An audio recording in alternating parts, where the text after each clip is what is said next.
you can't actually harass mineral lines with it anymore, because if you actually focus down on an SCV, one SCV just comes along and repairs it, and it actually out-repairs the DPS of a Reaper. So Yeah. it's not too useful in that aspect anymore. Yeah, really curious to see what they're going to use it for. Map is loading now. The first map is going to be Daybreak in this Terran versus Zerg. And, you know, I think ForGG might have some new creative play to show since he plays so often. With a new Siege tank change, with no Siege mode research required, it's going to be hard for a Zerg player to do, for example, a Baneling all-in or Roach all-in, because it's going to be easier to get that Siege mode out. Yeah. I don't know what we're going to see from Zenio, though. Really, I've never seen him play Heart of the Storm, not even once. No, nor have I, actually. Nor have I. We've seen ForGG play quite a bit, but Zenio is a mystery in himself as we get loaded up now, as Wolf mentioned previously, onto Daybreak for our first game. It's a best of 3. ForGG previously took out Supernova, and now he goes up against Zenio. Out of curiosity, Wolf, how much HOTS do you end up getting a chance to play? I've played probably maybe 250 to 300 games total, I think. I've played mostly Terran and started playing a little bit of Protoss recently. Suppose we should introduce our players. Down to the bottom left in the blue for the Team Liquid is, of course, Zenio. Very strong Zerg. And spawning up to our top right-hand corner here as our red Terran, he goes by the name of ForGG. I'm curious to ask you the same question. How much Heart of the Storm have you been able to play so far? Unfortunately, not that much. I'm still in the mindset of wanting to focus on Wings of Liberty, and whilst I've messed around and dabbled with a few units, and then as soon as the leveling change came in, I was like, right, time to see if I can go up against the computer, make 1 million Nexuses on one map, and then get a lot of levels very quickly. Other than that, I've not really been able to play too much, so yeah. Yeah. I always wondered about that, so I guess that works. You can just make a bunch of Nexi and just get a bunch of like experience points that way. Yeah, you can at the moment. I'm not sure. I was wondering about that. I was like, couldn't somebody just create a custom map where you just spawn and then you have a bunch of units and you just, like, for example, you spawn Banelings into Marines just repeatedly and then level up unlimited? I was wondering about that, but I'm sure that now Blizzard employees are listening to me saying this, like, oh, we got to think of something about this now. Yeah, the custom games like that, they have to be avoided a little. Or they could put, I guess, some deterioration on it, right? Like if you've made an X for 400 experience, then eventually it whittles down the more you make. So yeah, you could also make it so that it only works in quick match, for example, and just disable it for custom games. Yeah, because custom games could be so exploited, but it's an arbitrary number, so exactly. Well, ForGG is going CC first here. He's doing the normal Korean CC first, where you make your CC on top of the ramp and wall, of course, with your barracks afterwards. This is basically what almost everybody is doing in Korea right now. You very rarely see people go for CCs on the low ground. It's seen sometimes on bigger maps, but usually on a map like this one, it's on the high ground. Yep, and it's working so well defensively, and we'll have to see how ForGG is going to follow this up. He goes for the one barracks as well as the refinery, and Overlord's sharking over there to have a little bit of a look around. Won't see that CC just yet. Meanwhile, we have ForGG heading over, having a little bit of a look around. And there's the potential that he could fake bunker pressure, but I don't think for the most part he's really gonna, commit to anything crazy like that. Yeah, I don't think so. He's got the gas going up, and he doesn't go for the barracks with his wall. He actually just makes a deeper wall soup. He might move his barracks over there. We could see Reapers right away, remember, with the new patch. So I'm kind of looking forward to that. Maybe that is something we're gonna see. Yeah, I guess, I mentioned it earlier about it not being too effective in TVT, but in this matchup, there is that little potentialness for it to be more effective, because obviously drones can't be repaired by other drones. So what we saw was he made 2 Marines normally and then a Reaper if he was going to go for it against the Terran. So maybe we'll see that here. Yeah, that's something that we might see. I actually haven't played any game. Excuse me, I was suddenly having some sort of weird... Don't die. Something in my throat. Oh no. But I haven't seen any games on the new patch, so I'm really curious to see how it's gonna work out. If I can survive through the match, that is. I think I had like an allergic reaction or something. I don't know what happened to me, but suddenly my throat closed up. I think I'm okay. I'm glad you're okay. I'm glad you're okay, Wolf. As we now come back to this game, and please, Wolf, stay with us. Yeah, Funker, our observer, is also concerned for you. Sorry. As we do have actually quite a lot of gas already going down here from Zenio to kick things off at just the 5:30 mark. Yeah, he takes both of his gases as natural, not at the main, which makes it a little bit tougher to scout. There's a little Twitter plug for you, Colaris. I don't know what happened, but okay. I don't know if that's like an inside joke, but let me plug my Twitter. Fairness is fair. I agree. Wow. I don't know why that happened, but apparently it happened. So thanks to Igor, our Russian caster, as well. Yeah. I don't know what his Twitter is, or I'd help him out. No, same. Oh, God, I need to look it up now. All right. Well, ForGG is powering up a lot of units while he's getting his Hellions out, and this is going to allow him to, of course, control the map just a little bit. And going forward here, ForGG goes into the double reactors on his barracks and starts stims. So he's just doing a normal Wings of Liberty-esque build here, nothing out of the ordinary from him. And this is what we've seen from him most of the time in the beta, but he's definitely dealt with so many different types of other new units from the other races that even though he plays a more Wings of Liberty style, he has a lot of experience playing against Heart of the Swarm units. Yeah, that is something that's very, very important. And, you know, there was actually a lot of people that went into the beta and they were like, well, this guy just made lings and killed me or something like that. But actually, in the beta, that's quite important, testing out new units against old strategies, so you can't really discount that kind of information. Yeah, it's actually true. I mean, I remember someone, I was watching somebody stream and he got 6-pool and he went nuts. He was so angry about it. And I was like, well, I don't know, man. 6-pool, is it still viable against Mothership Core, for example? Yeah, of course it is. But if you don't test it, you never know.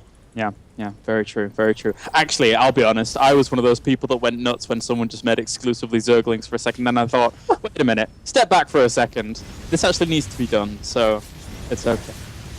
Hell, this Hellion attack is doing a lot because the ling speed is not done, it's just seconds away. And unfortunately for Zenio, he just doesn't quite have speed and time. He will have enough queens to defend this, but if ForGG wants to, he can just target down drones, and so far he's actually getting quite a bit of them.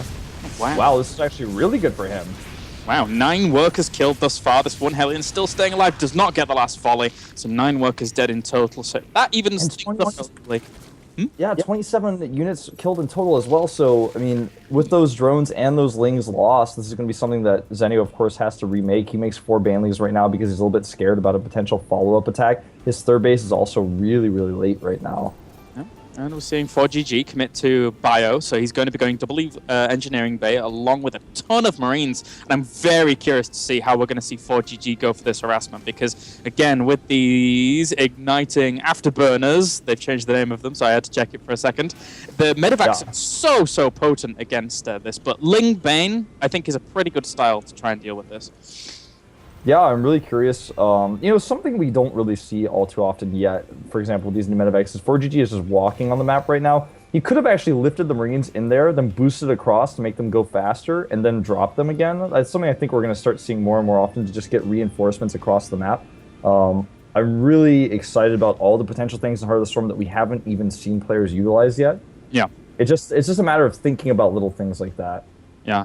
I have to agree with you there. It's going to get to the point where people are trying to keep like the ignite afterburners like off cooldown to the point where they're maximizing the mobility, as we do see ForGG still poking in here, trying to get a queen. Nice transfuses here by Zenio. The Zerglings get a great surround and Banelings connect. He's forced to lift up and retreat. Nice play by Zenio just using those transfuses, you know, as they're meant to be used, and ForGG not able to get a lot done there because of those Banelings, and he lost quite a bit as well.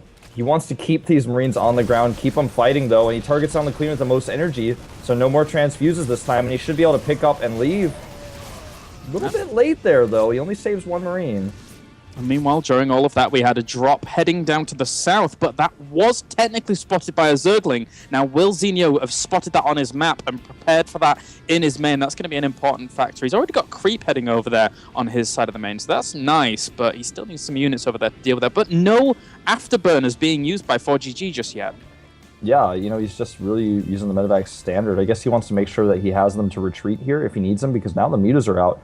And he's going to try to fight these here, but unfortunately for him, there's enough lings, I feel, that he's just all he has to do is pull the mutas back. Well, with all the Marines unloaded, he has to wait for those Banelings to actually take them out.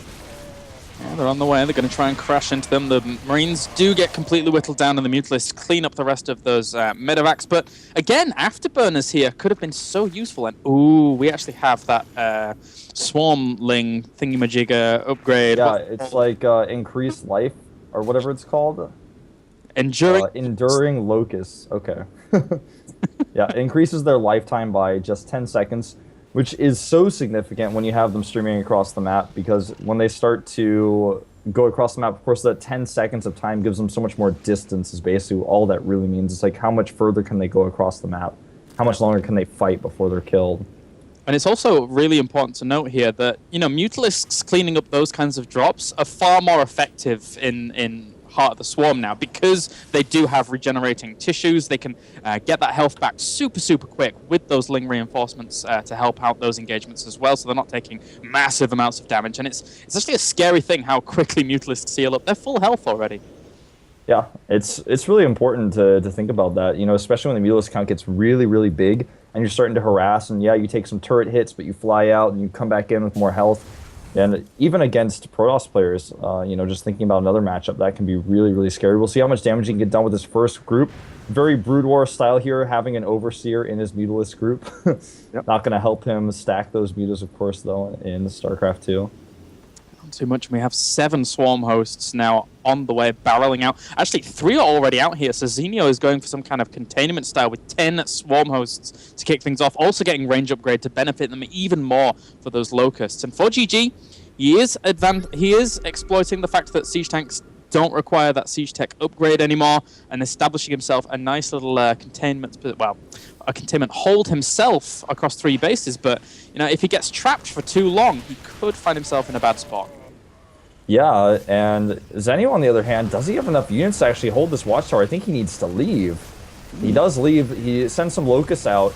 He will actually burrow to send another wave, but he's going to have to leave there as well. A scan goes down. ForGG not quite able to close the gap. This is actually really nice zoning by Zenio, but I really worry for him because he needs a few more banelings to actually keep these Swarmhosts alive. He's going to start to lose them here. Oh, wow. Disconnect, and the Swarm hosts skittering back, trying to find a position where they can stay alive. ForGG constantly laying down the scans, so he knows exactly where the Swarm hosts are, and he catches even some more. You know, it's so interesting to me to see how this battle unfolds, because Zenio uses them, he moves back, and he's trying to bait the Marines into the banelings. When they come to scan to kill those units, then the banelings are there waiting for him, so it's kind of a catch-22. He needs to kill the Swarm host, but if he goes too far forward, he might lose too many Marines to the banelings.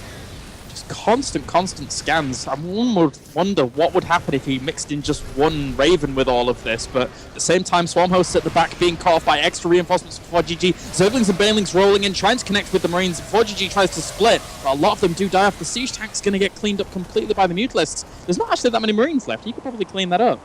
Yeah, in this time, ForGG is going to have to actually go back. He doesn't have enough units to completely continue his push. He's got a lot of medevacs with those Marines, and in total he has 12 medevacs out on the map. That's so many.